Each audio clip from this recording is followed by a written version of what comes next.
Salam, hər vaxtınız xeyir olsun. Bu dərsimizdə T-U-R-E və T-I-O-N hərf birləşmələrini öyrənirik.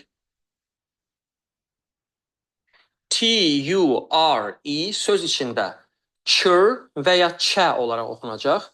Çır, sondakı r-nı pəltək r olaraq deyirik, yəni tam r olaraq demirik, yəni çır olmayacaq. Çır.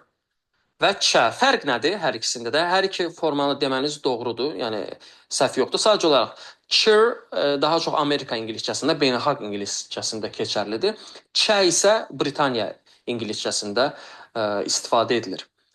Sizin üçün çır istifadə etmək daha uyğun olar. O anlamda ki, Amerikanın ümumiyyətlə belə bir fəlsəfəsi var Amerikada ki, əgər sözdə hərf varsa, onu deyək.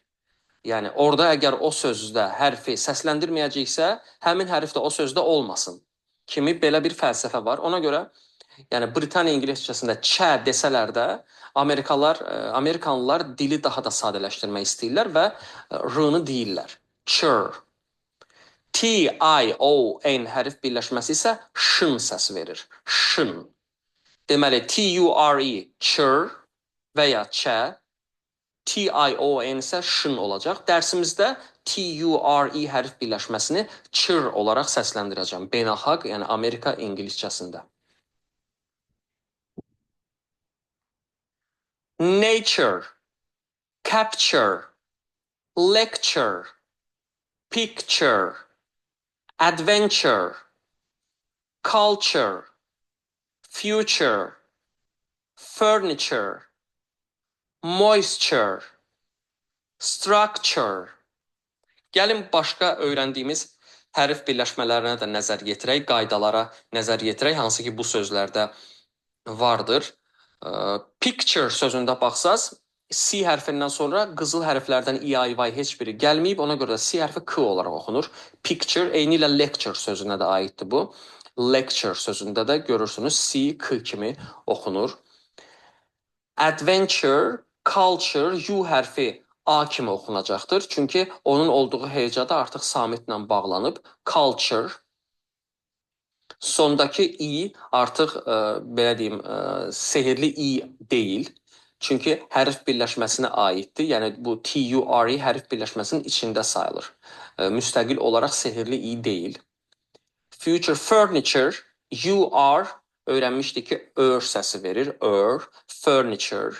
Moisture, O-I hərf birləşməsi də oy səsi verirdi. Moisture.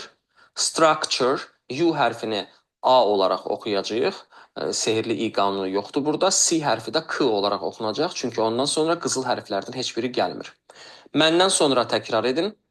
Nature, capture, lecture, picture, adventure, culture, future, furniture, moisture, structure, structure, moisture, furniture, future, culture, adventure, picture, lecture, capture, nature. T-I-O-N hərf birləşməsi şın olaraq oxunacaq. Nümunələrə baxaq. Action, motion, position, nation, section, caption, option, petition, function, decoration, addiction, attention. Sözlərdəki digər qaydalara baxaq. Action sözündə E hərfi Ə olaraq oxunur, sehirli i qanunu yoxdur. C hərfi K olacaq, K kimi oxunacaq, çünki ondan sonra qızıl hərflərdən heç biri i-ay-vaydan heç biri gəlmir. Action, motion, position, nation, sectionda da görürük. C hərfi K olaraq oxunur. Caption, yenə də C hərfində, yəni E hərfi gəlib, qızıl hərflər yoxdur, K olaraq oxunacaq. Option, petition, function, U hərfini A olaraq oxuyuruq. Sehirli i qanunu yoxdur. C hərfi yenə də K kimi oxunur burada da. Decoration, eyni ilə C hərfi K kimi oxunacaq, artıq bilirsiniz niyə. Addiction, qoşa samitləri ingilis dilində bir səs olaraq oxuyuruq. bir D olacaq. Yəni bunu addiction 2D olaraq demirik, bir D olaraq. Addiction, C hərfi yenə K kimi oxundu. Attention, qoşa T-ni bir T olaraq oxuyuruq. Hər iki sözün də əvvəlində olan E hərfi əlifbadakı adı kimi deyil, Ə olaraq oxunur. Sehirli İ qanunu yoxdur. Addiction, attention. Məndən sonra təkrar edin.